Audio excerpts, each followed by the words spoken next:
And I would see this short, bald, rude guy constantly coming into the grocery store. There was a Wells Fargo at the front of the store, like every grocery store, right? Every day, if not multiple times a day. And I thought, whatever this guy does, he's obviously good at it because he's putting money in the bank instead of taking it out. And so one day I just jumped in front of him. And I said, hey, man, I'm Aaron. I've noticed you come in here all the time depositing checks and you're never taking money out.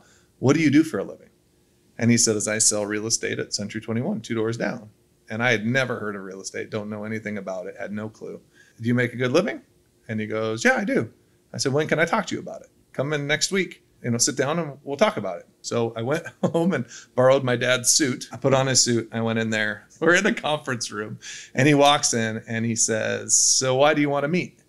And I said, well, I just noticed you were always depositing checks and everybody else I see who comes through is taking money out. And that doesn't seem smart. And I figured if you're successful and you're like kind of mean and short with people, if I just knew what you knew, I could be better than you in 6 months. He actually saw something in that moment. And I think it was probably that audacity. He was like, you know what, if this kid has the ability to say that in this setting and not feel like he's going to get punched, I'll take a chance on him. So he said, here's the deal. Quit your job over there. I'll pay you $500 a month.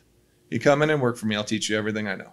I quit everything. We grew that team to being one of the top teams in North Orange County at the time, ended up starting a separate company and just continued ever since.